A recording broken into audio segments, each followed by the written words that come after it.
मैं आपके सामने 2023 का पेपर। अच्छा, आप लोग तो एग्जाम तो दे रहे होंगे 2024 की।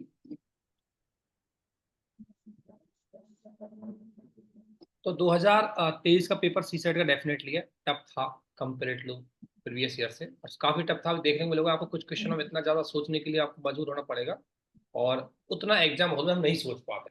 ठीक है ना, ये बात तो सही है, इतना एग्जाम हॉल में तो बिल्कुल नहीं सोच पाएंगे। ठीक है। तो एक क्वेश्चन मैंने यहाँ से छोड़ा, इसको थोड़ा लाइफ में, काफी टफ क्वेश्चन है। मैं आपको फट सबसे पहले हम 45 नंबर का क्वेश्चन आपको बता देते हैं, क्योंकि देखो सिंपल चीज ये है कि यहाँ पर जो आपको सी सेट आवाज आ रही है, आप लोगों को प्लीज एक बार मैसेज कर देना जो लोग जुड़े हुए हैं। बाकी लोग जुड़ रहे हैं लेकिन मुझे तुरंत इसको 40 मिनट का टाइम है इसमें, तो फिर ज्यादा समय नहीं है वेट करने के लिए। एक बार बता दीजिए आप इंटीमेट करके, जो लोग जुड़े हुए हैं उनको आवाज आ रही है नहीं आ रही, प्लीज।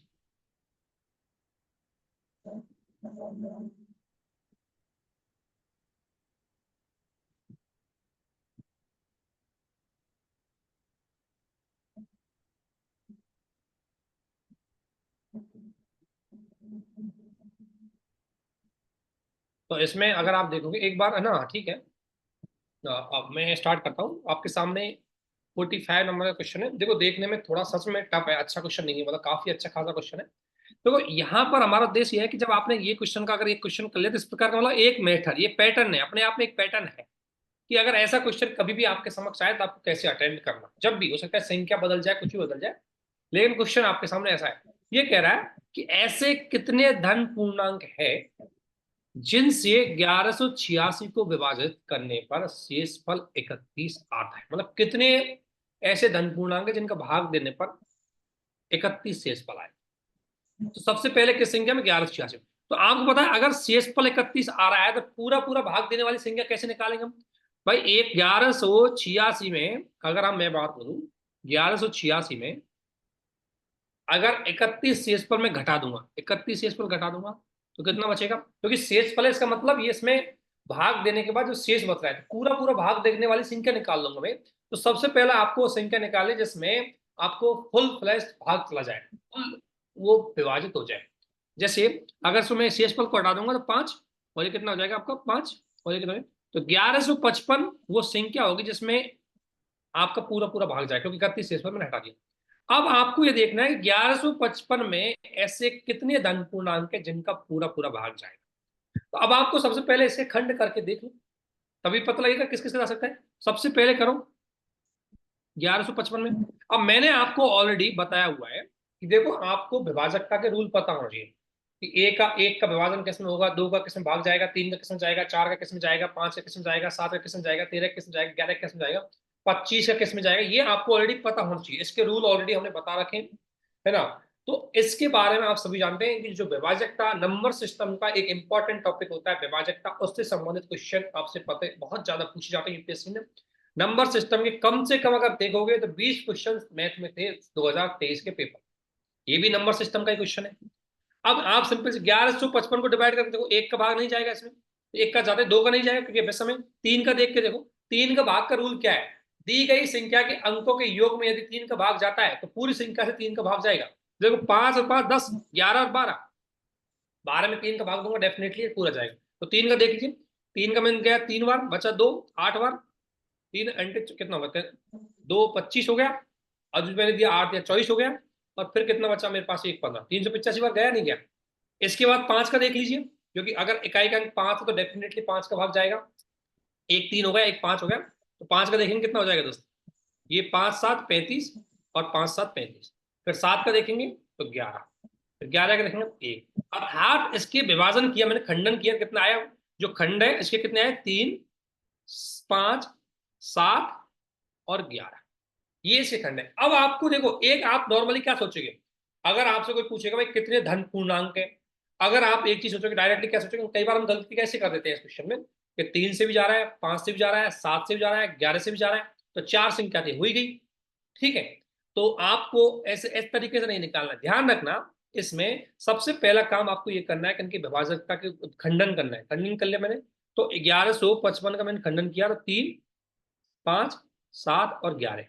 अब देखो कितनी संख्या का जाएगा, तो आप सोचिए। देखो 3 × 15 का जाएगा, 3 × 5 का जाएगा नहीं जाएगा? एक संख्या हो गई, एक 5 × 7 का जाएगा नहीं जाएगा, एक संख्या ही हो गई। एक 7 × 11 का जाएगा नहीं जाएगा, एक संख्या ही हो गई। ठीक है, इसी प्रकार अगर आप कितनी संख्या हो गई, एक दो, तो एक संख्या, दो संख्या, तीन संख्या, फिर इसके बाद पांच, और इसके बाद करो आप 3 × 7 में जाएगा जाएगा नहीं, और 3 × 11 में जाएगा नहीं जाएगा। यानी कि देखो कुल मिलाकर के है कि इसको विभाजन करके रूल बनाना है आपको।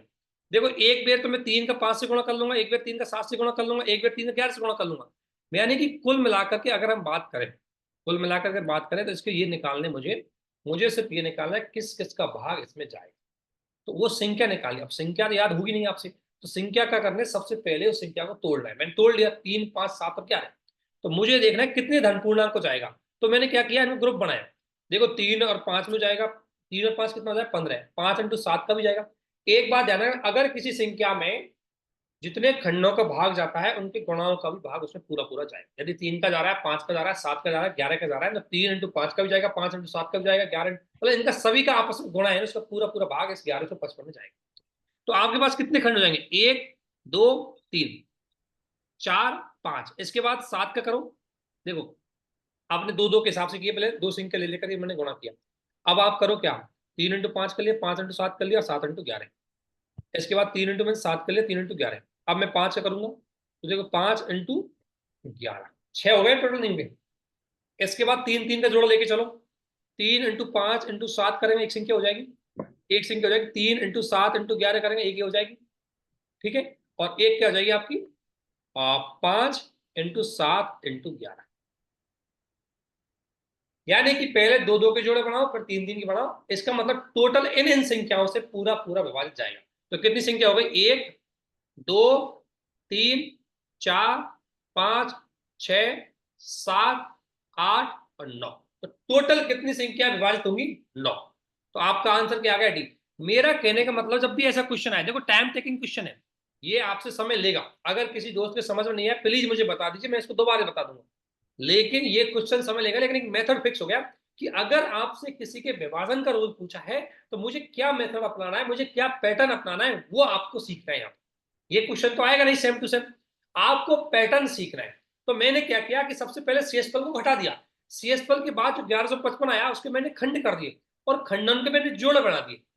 ठीक है ना, और जोड़े बना करके मैंने ये काम कर दिया, तो पूर्ण विभाजित करके। तो मैंने पहले दो दो के जोड़े बनाए, फिर मैंने 3 3 के जोड़े बनाए, और मैंने संख्या बना दी। क्योंकि ये 15 हो जाएगा, ये 35 हो जाएगा, ये 77 हो जाएगा, ये 21 हो जाएगा, ये 33 हो जाएगा, ये कितना हो जाएगा आपको, 55 हो जाएगा। और ये 3 × 5 × 7 हो जाएगा, 3 × 7 × 11 हो जाएगा, 5 × 7 × 11 हो जाएगा। इतनी संख्या होंगी जिनका पूरा पूरा विभाजन इसमें जाएगा, इसमें।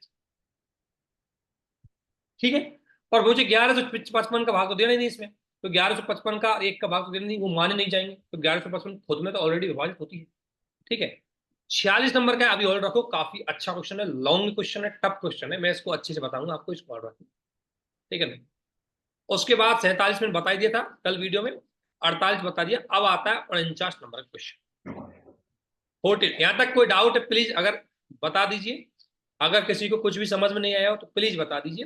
कंप्रीहेंशन मैंने ऑलरेडी आपसे कहा है, कंप्रीहेंशन को ऑलरेडी आपको बता दिया। आप खुद डेली 5 कंप्रीहेंशन पढ़िए, उनको सॉल्व कीजिए, आंसर तक पहचान कीजिए, वो आपको सपोर्ट करेगा। आप इजीली उसको पास कर जाओगे, सीसेट में कोई दिक्कत नहीं है, आराम से 40 50 क्वेश्चन अटेंड कर लो।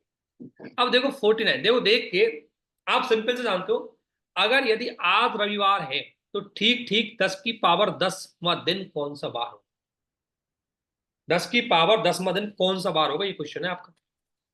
देखो ये तो आप जानते हो सिंपल सा, कि अगर आपसे बोले कि देखो आपने अगर कैलेंडर और क्लॉक का अगर टॉपिक पढ़ा है कभी, तो कैलेंडर में क्या कहता है कि अगर जैसे मान ले कोई संख्या है 23, तो इसमें अगर मान ले आपको 7 का भाग देने पर शेषफल कितना आ रहा है, 2। शेषफल ऑड डे निकाला जाता है सबसे पहले हम ऑड डे निकालेंगे। तो सबसे पहले जो संख्या आएगी उसमें ऑड डे निकाला जाएगा। क्या निकाला जाएगा, ऑड डे निकाला जाएगा। ऑड डे का मतलब है 7 का पूरा पूरा भाग देने पर जो शेषफल बचेगा वो ऑड डे होगा। मान लो आज रविवार है, आपने पूछे 24 दिन बाद क्या होगा, मतलब आज अगर मैं बोलूं 2 जून को यदि रविवार है तो 24 दिन बाद क्या होगा, तो आप क्या करोगे, 7, क्योंकि हर 7 दिन में वो रिपीट होता है इसलिए हम 7 का भाग देते हैं। तो मैं 7 का भाग दिया, शेषफल कितना बचा, 2। इसका मतलब 2 ऑड डे, 2 दिन जुड़ जाएंगे। तो आज रविवार है तो कल सोमवार और मंगलवार, यानी कि 2 दिन बाद क्या होगा, मंगलवार। अर्थात 24 तारीख को क्या होगा, मंगलवार। तो ऑड डे हम जोड़ देंगे। इसी प्रकार अगर बात होती छोटी संख्या की, मैं कर लेता लेकिन ये बात है 10 की पावर 10 की। अब मैं 10 की पावर 10 का मतलब होता है 10 के 10 जीरो, 1 2 3 4 5 6 7 8 9 10। और अगर मैं इसमें 7 का भाग दूं और फिर मैं सेब वो निकालूं, क्या, फिर मैं शेषफल निकालूं तो बहुत टाइम लग जाएगा। समझ रहे हो बात को? तो इसका क्या होता है, एक थोड़ा सा मैं आपको बताता हूँ। टाइम तो इसमें लगता है सिंपल जी। अगर मैं आपसे बोलूं 10 की पावर अगर 1 है, इसमें मैं 7 का भाग दूं कितना आ जाएगा? शेषफल आ रहा है 3, आ रहा है नहीं आ रहा? 10 की पावर 1 का मतलब 10 होता है, 10 में 7 का भाग दूंगा 3 से। अगर मैं बोलूँ आपकी 10 की पावर मान लो 2 है, उसमें मैं अगर 7 का भाग दूं कितना आ जाएगा? 2 आएगा नहीं आएगा? 10 की पावर 2 का मतलब 100, और 100 का मतलब होता है मैं 7 का भाग दूं तो 98, शेष पर बचेगा आपका 2।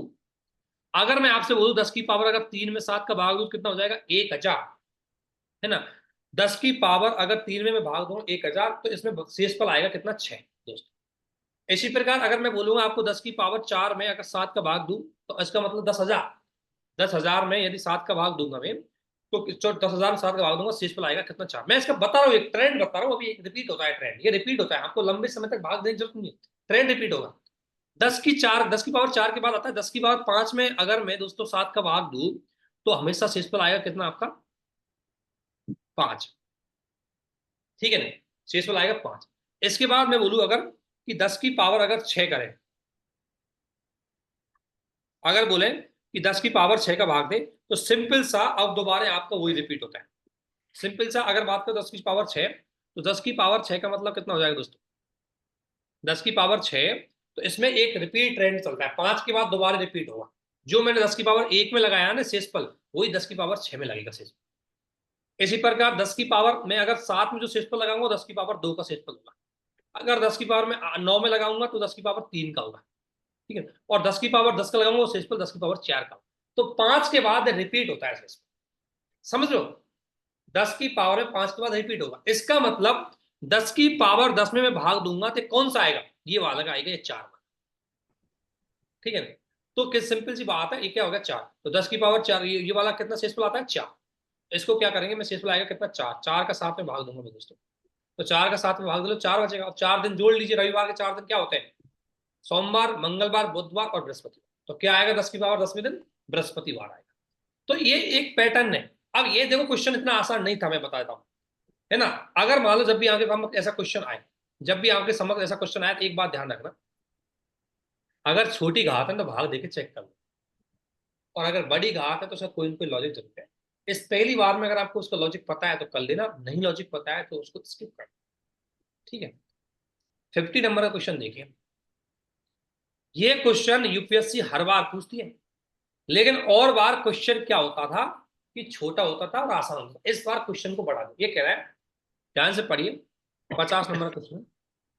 3 ट्रैफिक सिग्नल, जो 3 सिग्नल है, 3 ट्रैफिक सिग्नल है, प्रत्येक सिग्नल का रंग हरे रंग, एक है हरा रंग, हरे रंग से लाल और लाल से हरा बदलता रहता है।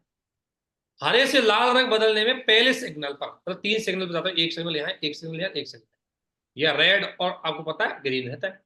तो ये कह रहा है कि हरे से और लाल में जाने के लिए पहले सिग्नल पर लगता है, उसको मैं बोलता हूं, यहां लगता है मान लो 25 सेकंड, दूसरे सिग्नल में लगता है 39 सेकंड, तीसरे सिग्नल पर लगता है 60 सेकंड। तो वो कह रहा है कि हरे और लाल रंगों की अवधियां समान है। हरे और लाल रंगों की जो अवधियां है वो क्या है? समान है। इसमें हम जो सीसेट का पेपर करेंगे ना, वो 23 का, 20 का, 22 का, 21 का और 20 का, यहाँ तक 4 साल की कोशिश करेंगे, क्योंकि पीछे वाले के हमने वीडियो है, अगर आप चाहते हैं तो 13 से लेकर के हमने, और 13 से लेकर के लगभग 18 तक करा रखे हैं, उनका वीडियो है, अगर आपको चाहे तो दे देंगे, उनको शेयर कर देंगे, आप उसको करते रहना। लेकिन चूंकि हम पिछले यहाँ 23 से 22, 22 सबसे टफ पेपर 23 का है, इसलिए इसमें समय ज्यादा लगेगा। 22 में बिल्कुल समय नहीं लगेगा, 20 में, 21 में समय नहीं लगेगा। ठीक है ना? सबसे टफ यही था, इसलिए थोड़ा समय लग रहा है। अब देखो 3 सिग्नल है, एक में पहले में 25 मिनट लग रहा है, दूसरे में 39 सेकंड लग रहा है, और अब ये तीनों सिग्नल है वो 2 बजे, अगर मैं बात बोलूं 2 बजे दिन के 2 PM पर ये एक साथ हरे हो जाते हैं। तो कह रहा है कि अगली बार किस रंग पर एक साथ हरे हो। एक बात ध्यान रखना,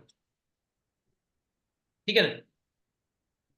एक बात हमेशा याद रखना, कोई चीज अगर जैसे 1 घंटे 8 घंटे 8 में बढ़ती है, इनका एलसीएम ये कम मिलेंगे एक साथ, इनके एलसीएम क्योंकि एलसीएम क्या होता है, एलसीएम वह छोटी से छोटी संख्या होती है जिसमें दी गई सभी संख्याओं का भाग जाता है।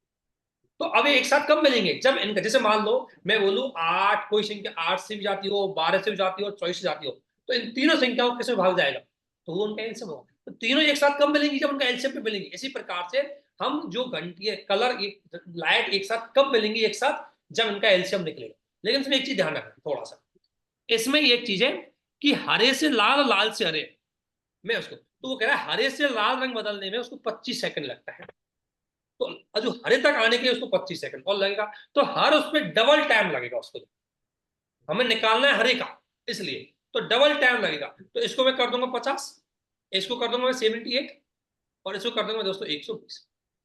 क्या कर दूंगा, 120। समझ रहे हो, ये टाइम अगर देखो, ये अगर कहता कि डायरेक्टली हरे से स्टार्ट होता, हरे की पूछता, ठीक है ना, ये क्या है, लाल रंग, हरे से लाल रंग में बदल रहा है, तो हरे से लाल रंग में बदलने पर लाल से हरे आने में इसको दोबारा डबल सेकंड लग जाएगा। तो यहाँ इसको दोगुना कर दूंगा मैं, 25 को 50, 39 को 78 और 60 को 128, ये कर दूंगा इसको। ठीक है, तो अब इसमें क्या किया, अब इनको डबल कर दिया, अब इनका एलसीएम निकाल दो, 50, 78 और 120 का एलसीएम निकाल, जो एलसीएम निकलेगा वही इनका मिलने का समय होगा। एलसीएम निकाला, कितना निकला एलसीएम, एलसीएम निकलेगा दोस्तों, कितना निकलेगा इसका निकालो, तो शायद 3900 निकले। एलसीएम निकालना आप जानते होंगे, एलसीएम निकालने के लिए तरीका अपनाते हैं, 50 को, 78 को और 120 को क्या करो, पहले भाग दो, पहले 2 का देंगे फिर 3 का देंगे, ऐसे करके दोगे, इसका जो एलसीएम निकलेगा 3900। 3900 का मतलब है कि 39 से में 50 का वो भाग जाएगा, 78 का वो भाग जाएगा और 120 का न्यूनतम से। अब देखो ये निकला है सेकंड, और हमें काम करना है किसमें, मिनट, तो इसको मिनट में कन्वर्ट करो पहले। ठीक है, मिनट है तो मिनट में कन्वर्ट करो, ये मिनट करी, ठीक है ना, तो इसको मिनट में करोगे आप, कितना हो जाएगा 39, 390 का कितना, ये 3900 अगर आपके पास मिनट है तो कितना सेकंड हो जाएगी, कितना मिनट हो जाएंगे इसमें, तो 390 में 6 का भाग दोगे, इसमें 6 का दो, 6 का 36 और 6 पंजे 30, कितना हो रहा है 65। अब देखो एक चीज ध्यान रखना, जो हमने ये समय निकाला है ये 65, कितना निकला है हमारा 65 मिनट। ठीक है, आप चले किससे हो, 2 बजे चले हो, 2 बजे चले हो, लेकिन फिर मैंने वही कह रहा हूं कि ये एक सिग्नल का, एक हरे से लाल में बदलने का एवरेज टाइम निकला है, तो लाल से हरे में बदलने का भी एवरेज टाइम निकलेगा, तो कितना मिलेगा 130 मिनट। 130 मिनट का मतलब क्या होता है, 2 घंटे और 10 मिनट, इसको डबल कर देंगे ना, इसलिए तो 2 घंटे 10 मिनट का मतलब क्या होता है, अगर मैं 2 बजे में 2 घंटे 10 मिनट जोड़ूंगा कितना आ जाएगा आपका, 4 घंटे 10 मिनट। इसने क्वेश्चन को लेवल बढ़ा दिया, कहां से लेवल बढ़ाया, ये समान अवधि करने की वजह, यहां से लेवल बढ़ाया, ये लेवल बढ़ाया। ये जो अगर ये लाइन नहीं लिखता ये, तो हमें डायरेक्टली सिंपल सा इसका आंसर में निकाला, लेकिन इसने क्या बोला, हरे और लाल रंगों की अवधियां समान, अर्थात 65 मिनट उसको लग रहा है, 65 उसको लगेगा, टोटल एक बार मिलने के लिए उनको 120 मिनट, ठीक है ना, तो 130 मिनट, और 130 मिनट में कितने घंटे होते हैं, 2 घंटे 10 मिनट। अगर 2 बजे चला है और 2 घंटे 10 पे मिलेगा, तो कब मिलेगा, 4 बज के 10 मिनट। तो मैंने ऐसा कभी, अब ये क्वेश्चन इतना घमा दे रहा है, तो नहीं तो डायरेक्ट क्वेश्चन बोलता कि एक 25 में 25 सेकंड में बदलता है, एक 10 सेकंड में 39 में बदलता है, तो बताइए वो कितने टाइम बाद मिलेंगे, अगर ये लाइन में काट देता हूं तो डायरेक्टली इनका एलसीएम निकाल, ठीक है, मैं इनका एलसीएम निकालता और एलसीएम निकाल करके आपको डायरेक्टली आंसर हो जाता, डबल करने की जरूरत नहीं होती अगर ये लाइन इसमें इन्वॉल्व नहीं। ठीक है, यहां तक कोई डाउट किसी को, देखो क्वेश्चन अगर कोई पहली बार कर रहा है तो उसको पक्का टप लगेगा। अब मैं तुम्हें एक दो दो चार क्वेश्चन और अच्छे हैं उनको मैं बताते हैं एक बार, ये सब क्वेश्चनों का मेथड देखो, ये क्वेश्चन 57 नंबर का, ठीक है ना, 58 56 नंबर का, ये क्वेश्चन एक जैसे मेथड के हैं, ये भी बता, ये एक जैसे मेथड है, इनको मैं अलग साथ लूंगा, एक साथ इनको एक साथ मैं करवाऊंगा, ठीक है ना। ये क्वेश्चन देखो, ऐसे क्वेश्चन बहुत आ रहे हैं आजकल कथन के, तो ये भी एक साथ लेंगे इनको। अब मैं आपको 2 3 क्वेश्चन और बता दूं जो यूपीएससी ने से बहुत सीधे पूछे थे पहले, उसके बाद आपको एक टफ क्वेश्चन करवाए जाएंगे।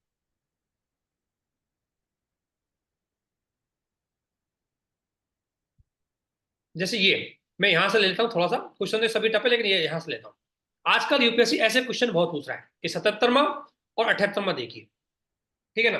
77 78वां मैं इसलिए बता रहा हूँ क्योंकि ये नए पैटर्न के सवाल हैं, इनको देख लो, इसी प्रकार के सवाल दूसरे बन सकते हैं, ठीक है। पूरे क्वेश्चन कराऊंगा, टेंशन मतलब एक भी क्वेश्चन ऐसे 2023 के क्वेश्चन में से नहीं छोड़े। आप पे जो जो होते हैं आप कर लीजिए, नहीं भी होगे। इस 76वां नंबर का क्वेश्चन तो बहुत ईजी था, ठीक है ना। 76 में ज्यादा टफ वाला नहीं था, लेकिन पहली बार में टफ लगेगा। 76 वाला टफ नहीं है, लेकिन उससे पहले मैं 77 में 78 में चाहता हूँ, क्योंकि ये दोनों एक मेथड के क्वेश्चन है। तो क्या कह रहा है, बहुत अच्छे क्वेश्चन है। अगर आपके इसके एक बार पकड़ लिया ना, तो ऐसे क्वेश्चन जब भी आएंगे आप आराम से कर दोगे विद इन 30 सेकेंड में। इसलिए कम से कम ऐसे क्वेश्चनों को सीख लो, ऐसे क्वेश्चनों को बहुत अच्छे सीख लो। देखो सीखो, 77वें नंबर को ध्यान से सीख रहे हैं। पांच प्रत्याशी P Q R S T के बारे में निम्नलिखित कथनों पर विचार कीजिए जिनमें दो सत्य कथन है और एक असत्य कथन। पहली बार जब एग्जाम में आया था तो समझ में नहीं आ रहा लोगों को क्या सोचना चाहिए इसमें। लेकिन अगर आप, अगर इसको अब गहरी से करोगे, अब एक बार पकड़ लोगे क्या सोचना है, तो उसके बाद आपको अपने आप पता लग जाएगा। निष्कर्ष निकालना है, सत्य कथन। देखो सही कथन का जोड़ना है। सही का मतलब क्या है, पी और क्यू में से एक कार्य के लिए चुना गया है। देखो पहला सत्य कथन क्या है, पी या क्यू, पी और क्यू में से एक को, अब ध्यान रखना इनमें से एक को कार्य के लिए चुना गया है। ये बात सही है।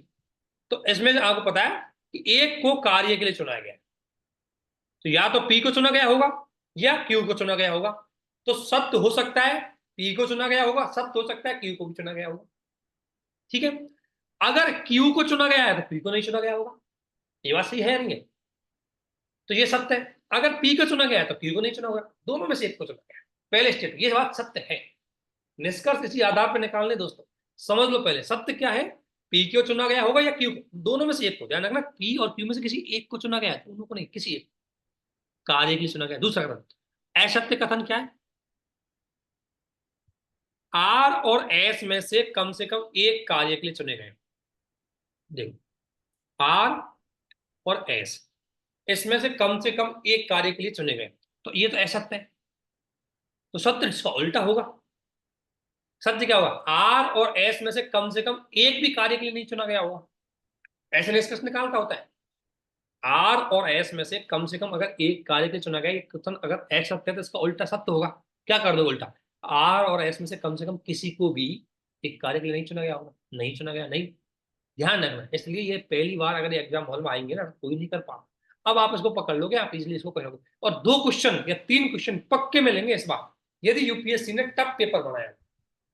अगर इजी बनाया तो हो सकता है ये नहीं मिले, इजी में तो आप वैसे सॉल्व कर लोगे, लेकिन यदि टफ बनाया तो जरूर क्वेश्चन मिलेगा। ये क्वेश्चन मिलेगा, एक मैंने ऑलरेडी दो तीन वीडियो पहले बताया, उसके तीन क्वेश्चन मिलेंगे, ये मिलेगा। ऐसे करके मैं आपसे 10 से 15 क्वेश्चन बताता हूँ जो पक्के रिपीट होंगे और बहुत इजी तरीके से आपको सॉल्व करने हैं। दो स्टेटमेंट पढ़े, तीसरा, आर और एस और टी में से अधिक दो कार्य के लिए चुने गए। सत्य कथन। अब ऐसे हो सकता है, या तो आर एस हो सकता है, या एस टी हो सकता है, या टी आर हो सकता है। ये दो दो एक साथ काम करने के चुने गए, इसका मतलब ये सत्य कथन है। आर एस टी में से अधिक दो चुने, अधिक से अधिक दो चुने गए। तो आर एस चुना गया, या एस टी भी हो सकता है, या टी आर भी हो सकता है। ये क्या है, सत्य कथन। ठीक है ना। अब निष्कर्ष निकालो, कार्य के लिए कम से कम चार प्रत्याशी, कार्य के लिए निष्कर्ष निकालना है। और निष्कर्ष निकालना है कि आपको निष्कर्ष निकालना है कौन सा निष्कर्ष ये दिए गए स्टेटमेंट में सही है या नहीं। ठीक है ना। तो ये कह रहा है कि कार्य के लिए कम से कम चार प्रत्याशी चुने गए हैं। चार प्रत्याशी, कम से कम चार प्रत्याशी, ध्यान रखना। एक कार्य के लिए चार प्रत्याशी तो किसी भी निष्कर्ष में नहीं होंगे। वो कह रहा है देखो यहां दो हैं, दो ही चुने गए हैं, इसमें सत्य कथन है। इसमें देखो आर और एस चुने गए, या एस और आर चुने गए, और पी और क्यू चुने गए। चार व्यक्ति कार्य के लिए नहीं चुने गए, किसी एक कार्य को लेकर, एक कार्य के लिए चार, कम से कम चार प्रत्याशी नहीं है, कहीं पर भी नहीं है, किसी भी स्टेटमेंट में आपको नहीं देखा। इसलिए पहला स्टेटमेंट आपको गलत। ठीक है।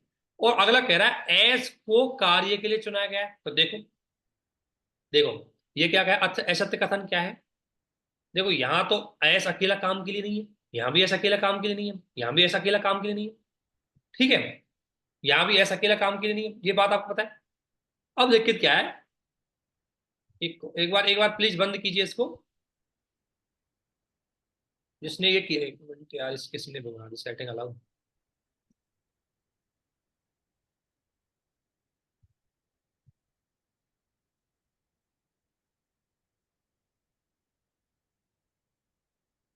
किसने अपनी सेटिंग खराब कर दी सैलर्स को?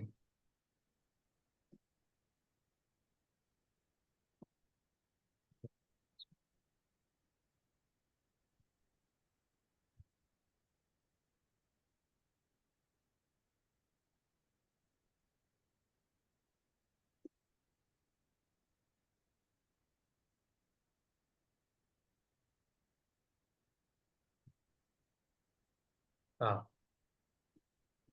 अरे यार, एक कौन बीच में आके गड़बड़ कर रहा है। ठीक है, देखो इसमें ऐसे क्वेश्चनों में आपको निष्कर्ष निकालने होते हैं। अब देखो, पहला समझ गया, 4 कार्य के लिए कोई एक कार्य के लिए कम से कम 4 प्रत्याशी नहीं चुनेगा, ये तो है ही है। कम से कम 4 तो नहीं चुनेंगे किसी भी कार्य के लिए, तो आपको पता है। अगला कह रहा है एस को कार्य के लिए चुना गया है, तो एस देखो, यहां देखो, सिंपल से देखो एक बार। आपको मैंने क्या बताया, असत्य कथन में आर या एस, ये कह रहा है आर और एस में से कम एक कार्य के लिए चुना गया है, तो ये बात तो असत्य है। अर्थात इसके अकॉर्डिंग तो एस को कार्य के लिए नहीं चुना गया। मैंने ही तो बोला, सत्य कथन क्या है, एस को आर और एस में से किसी को भी कार्य के लिए नहीं चुना गया, तो इस आधार पर तो मैं इसको असत्य मानूंगा। अगला, इसमें दोनों है, आर एस की अकेला नहीं है, और इस वाले में पी और क्यू नहीं है, तो ये बात सही है, एस को कार्य के लिए चुना गया है, ये कथन भी मेरे विचार से असत्य होना चाहिए। एक बार आंसर देख लेना। ऐसे क्वेश्चनों में आपकी एक्यूरेसी की संभावना थोड़ी कम होती है, ये मैं बता दूंगा। ठीक है ना? इसी प्रकार अगला क्वेश्चन देख लीजिए एक बार, ये भी ऐसा ही ऐसे क्वेश्चन देखो। वही मान लीजिए पी क्यू आर एस 5 कथन है, और इस प्रकार दीजिए, देखो यदि पी सत्य है तो क्यू और एस दोनों सत्य होगा। ध्यान रखना, अगर पी सत्य है तो क्यू एंड एस भी क्या होगा, सत्य। ये बात पक्की। ठीक है ना? सही है, उसमें वो आंसर सही था हमारा, हमने आंसर की बुला लीजिए इसमें। ठीक है। हाँ, तो पी सत्य है तो क्यू और एस दोनों सत्य है। देखो मैं प्लीज इस क्वेश्चन पे इसलिए फोकस कर रहा हूँ क्योंकि ये क्वेश्चन आएगा और बहुत इजी है, एक दो बार प्रैक्टिस करो बस, क्योंकि इसमें कोई मेथड वेथड याद करने की जरूरत नहीं है, बस आपको लॉजिक लगाना है। ये कह रहा है कि पी सत्य है तो क्यू और एस भी सत्य है। अगला क्या कह रहा है, यदि आर और एस सत्य है, अगर कह रहा है कि आर सत्य है और एस ये दोनों मिलकर अगर सत्य है, तो आपका टी असत्य होगा। आर और एस यदि सत्य है, तो पी केवल की बात की है या दोनों सत्य? अब निष्कर्ष निकालो। यदि टी सत्य है, देखो इसका मतलब उल्टा कर देंगे ना, इसका मतलब देखो, यहां अगर ये देखिए टी सत्य है, ये क्या करा है, यदि आर और एस यदि सत्य है तो टी क्या होगा, असत्य होगा। अब मैं इसको उल्टा कर दूंगा, यदि टी सत्य है तो ये दोनों असत्य होंगे। समझे निष्कर्ष का मतलब? ठीक है ना? क्या कह रहा हूं मैं, दोबारा से, यदि टी सत्य है, देखो अभी कोई स्टेटमेंट में क्या कहा कि आर और एस यदि सत्य है तो टी असत्य है। अगर मैं इसको उल्टा कर दूं, यदि टी सत्य है तो आर एस असत्य है। समझे लॉजिक को? इसका मतलब अब वो स्टेटमेंट को पढ़िए, यदि टी सत्य है, टी असत्य है, मैं इसको उल्टा करूंगा, या टी को मैं सत्य कर दूंगा, तो पी और आर में से कम एक असत्य है, तो बिल्कुल सही है, ये आर असत्य होगा दोस्त। क्योंकि असत्य के साथ जब आर सत्य था तो सत्य के साथ आर असत्य हो जाएगा, इसलिए पहला स्टेटमेंट एब्सोल्यूट करेक्ट। दूसरा, यदि क्यू सत्य है तो पी भी सत्य है। यदि क्यू सत्य है तो पी भी सत्य है। यदि क्यू सत्य है तो पी, अब देखो मैंने यहां कंडीशन क्या दी, पी सत्य कहा जब क्यू सत्य कहा था। ठीक है ना? मैंने कहा कि यदि पी सत्य है तो क्यू सत्य होगा, लेकिन क्यू सत्य होने से पी सत्य होने का कोई लॉजिक नहीं है। ठीक है, तो ये निष्कर्ष हम लगाए असत्य तक पहुंचेंगे, सत्य में नहीं पहुंच रहा, क्योंकि क्यू से पी सत्य नहीं हो रहा।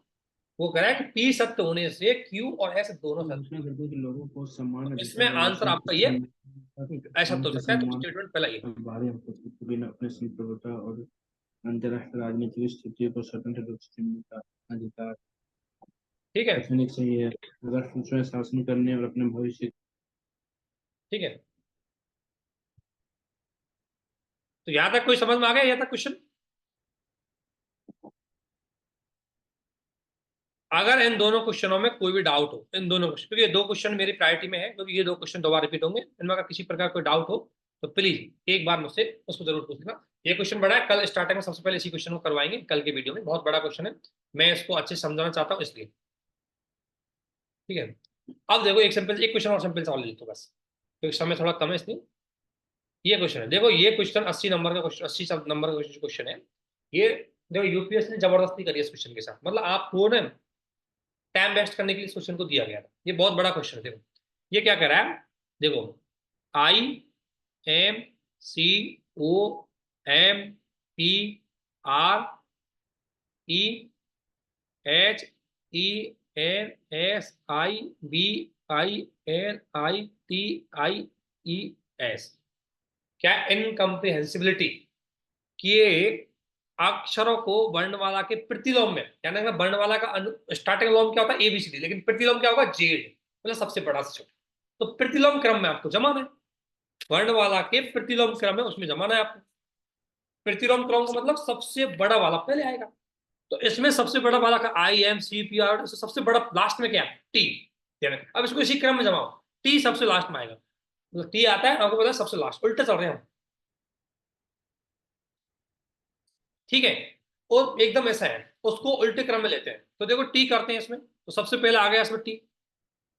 टी से उल्टा, अगर देखो अल्फाबेटिकली मैं अनुलोम में करता तो ए बी सी डी होते, लेकिन मैं उल्टा कर रहा हूँ उसको, तो सबसे मतलब जेड की साइड का पहले लूंगा मैं। जेड की साइड का सबसे पहले आ गया आपका टी। उसके बाद टी के बाद क्या आएगा एस। तो एस कितने दोस्तों, एक एस है, दो एस है, तो आपके आ गए दो एस, इस एस के नीचे आ गए। और एस के बाद क्या आएगा आपका आर, तो आर कितना एक, तो ये आर आ गया। आर के बाद क्या आता है पी, ये पी आ गया। पी के बाद ओ, तो ये ओ आ गया। मतलब इसी को मैं जमा रहा हूँ क्रम में, ये ओ यहां लिख दिया। इसके बाद क्या आता है ओ के बाद, ओ के बाद एन, तो एक एन ये दिया, और एक एन और क्या, एक एन और है इसमें, ये एन है ज्यादा ना, एम एन है, तो ये एन है, तो ये दो एन आ गए। ये इसके नीचे ध्यान रखना, नीचे नीचे जमाना है। ये एक एन यहाँ आ गया, एक एन यहाँ आ गया, ठीक है। एन के बाद क्या आएगा इसमें, तो एन के बाद आएगा एम, एक एम है तो ये एम आएगा, ये एम आ गया। और एम के बाद फिर आएगा कि एल, तो ये एल आ गया, ठीक है। एल के बाद आएगा आई, तो आई कितने दोस्तों इसमें, पांच आई है, एक दो तीन चार और पांच, तो पांच आई लिख दूंगा। इसके नीचे भी आई आएगा, इसके नीचे भी आई आएगा, इसके नीचे भी आई आएगा, इसके नीचे भी आई आएगा, और इसके नीचे भी आएगा। सही बात है नहीं है, क्योंकि पांच आई में लिखूंगा। आई के बाद क्या लिखूंगा मैं एच, उसके बाद H N H H H ले लूंगा। एच के बाद एच से पहले क्या आएगा, फिर ई आएगा सर। तो कितने ई है, एक दो तीन, तो तीन ई लिख दूंगा, ई ई और ई, और इसके बाद हो गया सी और बी, ऐसे करेंगे ये। तो ये पूछ रहा है कितने क्रम के बाद आएंगे, ध्यान रखना। ये हो जाएगा यहाँ सी आएगा या बी आएगा, ठीक है। तो इसको देखो ऐसे क्वेश्चन जमाना पड़ेगा, बहुत टाइम लेगा। अब ये पूछ रहा है कि अगर आप इस तरीके से इसको जमाएं तो ऐसे कितने हैं जो बिना किसी चेंज हुए उसी जगह पे आ जाएंगे। तो देखो यहाँ तो चेंज हो गया, यहाँ चेंज हो गया, यहाँ चेंज हो गया, यहाँ चेंज हो गया, यहाँ चेंज हो गया, यहाँ चेंज, यहाँ चेंज, यहाँ चेंज, यहाँ चेंज, यहाँ चेंज। एक तो ये मिला हुआ है आई का आई, और एक आई का आई। उसके बाद यहाँ भी चेंज, यहाँ भी चेंज, यहाँ भी चेंज, यहाँ भी चेंज, और यहाँ सी और बी है, यहाँ भी चेंज। तो वो कह रहा है कितने ऐसे हैं जो अपरिवर्तन है, तो दो है ऐसे अब मैं आपको सिंपल सी चीज बता रहा हूँ उसमें, जब भी आपके क्वेश्चन आए, तो निष्कर्ष वाले क्वेश्चनों को, अच्छा पहला वाला नंबर, क्वेश्चन नंबर बोलिए इसमें कौन सा कह रहे हो आप, 77 नंबर का क्वेश्चन सॉल्व करना है, ठीक है। प्लीज अगर किसी को इस क्लास में से अगर कोई भी डाउट रहे तो स्क्रीनशॉट सेंड कर देना, कल उसको उसी को स्टार्ट कर देंगे फर्स्ट टाइम, ठीक है ना। लेकिन आप एक इमेजिनेशन करिए इसमें, मैं आपको क्षेत्र वाला भी बता देता कैसे क्वेश्चन, लेकिन एक आप इमेजिनेशन करिए, अगर ये लोग बोल रहे हैं कि सीसेट का इतना सच में बहुत टफ था सवाल, आप सोचिए इन क्वेश्चनों को डायरेक्टली अगर किसी ने नहीं पढ़ा है सॉल्व नहीं कर पाए, कोई भी कैंडिडेट हो इनको सॉल्व नहीं कर पाए, ये बात आपको ध्यान में रखना, ठीक है ना। है ना, ये क्वेश्चन थोड़ा लेंथी टाइम लेगा 4-5 मिनट, इसलिए मैं इसको नहीं ले रहा। लेकिन अगर यहां तक आपको कोई डाउट हो, 77 में एक बार बता था वो,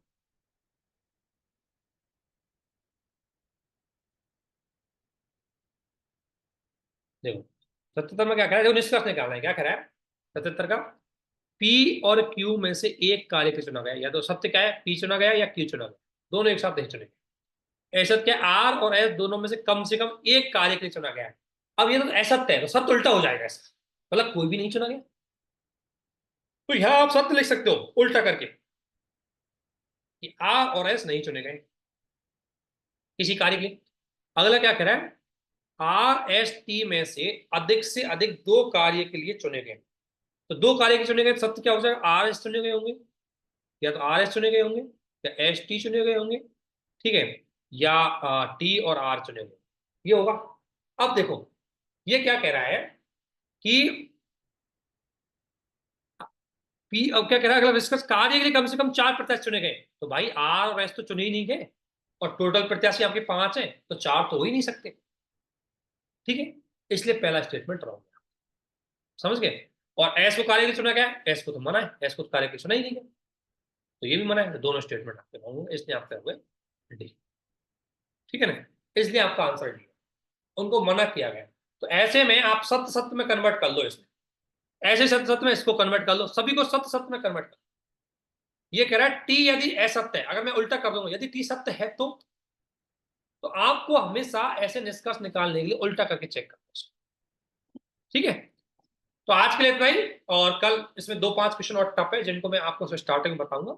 10 एक क्वेश्चन और टफ है, उनको करवाने के बाद ये खत्म कर, ध्यान रखना 2022 में ऐसे क्वेश्चन नहीं है, 2023 में ऐसे क्वेश्चन है, और 2023 में हर क्वेश्चन अपने आप में एक लेंथी क्वेश्चन। अगर आप पहले उसको नहीं जानते हो तो आप किसी भी सिचुएशन में उसको नहीं कर सकते, इसलिए प्लीज इन मेथडों को एक बार सोच लीजिए। आप एक अनुमान तो लगा सकते, अब जैसे ऐसा क्वेश्चन कैसे भी आप उसको आराम से कर सकते हो, किसी भी सिचुएशन में कर सकते हो, ठीक है। तो ये बात आपको थोड़ा सा ध्यान रखनी है। और अगर किसी प्रकार कोई डाउट हो प्लीज स्क्रीनशॉट सेंड कर देना। ये क्वेश्चन अच्छा है, इसको लेंगे कल हम, ये 76 और 79 को इधर से लेंगे, ये दोनों क्वेश्चन बहुत अच्छे हैं, ठीक है। ये क्वेश्चन तो सिक्वेंस सीधा है, ये भी सीधा है, 74 में ज्यादा टफ नहीं है, इसको तो बहुत ईजी बता देंगे आपको, ठीक है। और तो बाकी ये बहुत सीधे हैं, इनको मैं आराम से बता दूंगा आपको, ये भी सीधा ही है, इसको बता दूंगा। तो मतलब आपको कुछ क्वेश्चन ऐसे हैं थोड़ी सी लेंथी लगते हैं और टफ लगते हैं, उनको मैं बता दूंगा, उनकी मेथड आपको सीख लेना है, ठीक है। तो आज के लिए इतना ही, आप सभी को हमारे साथ बने रहने के लिए बहुत बहुत धन्यवाद, थैंक यू।